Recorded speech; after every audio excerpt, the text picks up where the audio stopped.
C'est un débat qui divise chercheurs et défenseurs de la cause animale. Pour ou contre les cobayes au service de la médecine. Plus de 2 millions d'animaux sont ainsi utilisés chaque année pour des expériences en tout genre. Certains sont tués, d'autres maltraités.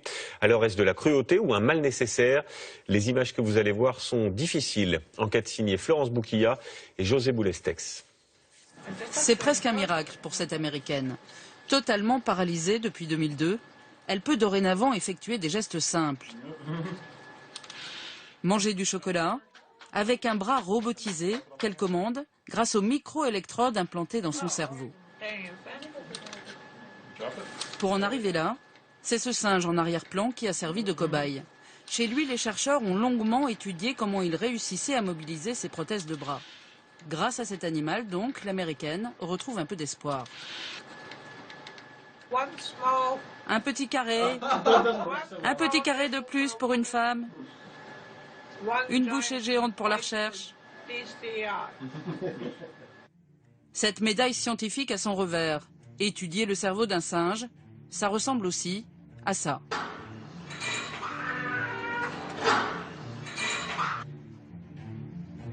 Ces images dérangeantes ont été tournées l'an dernier par une organisation de défense des animaux en cachette dans un laboratoire allemand. Des expériences similaires ont lieu partout en Europe, y compris en France, où chaque année 2,5 millions d'animaux sont utilisés, surtout des souris, pour tester de nouvelles molécules. Les scientifiques créent aussi des animaux génétiquement modifiés, par exemple des chiens myopathes. C'est ce qu'a constaté une universitaire lors de son passage dans un laboratoire. Le modèle de maladie sur le chien est assez proche de la maladie sur l'homme. Et c'est ce que mettent en avant les chercheurs. Après, ça n'empêche que les conditions de détention, de captivité et de souffrance sont vraiment rudes. Moi, quand je les ai vus, ils pouvaient déjà plus respirer, ils ne pouvaient pas se déplacer. Donc c'est vraiment très douloureux, très lourd.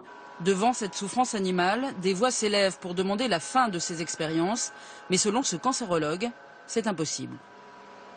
Il nous permet de distinguer les médicaments qui sont de vrais médicaments de molécules qui peuvent s'avérer toxiques, dangereuses et qu'on va arrêter dans leur développement.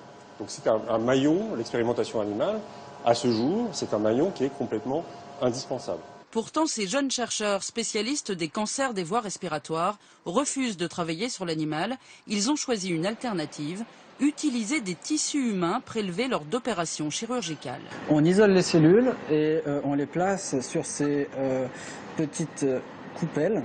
Et là, on est capable, par notre technologie, de reconstituer des tissus qui ont les mêmes propriétés que le tissu natif, c'est-à-dire qui ont les mêmes fonctions que le tissu que l'on retrouve qui tapisse notre nez, notre trachée et nos bronches. Intérêt de cet échantillon reconstitué, il est totalement humain et donc beaucoup plus fiable. Les expériences sur les animaux, elles, sont très aléatoires. Seulement 20% des molécules testées deviendront des médicaments pour l'homme.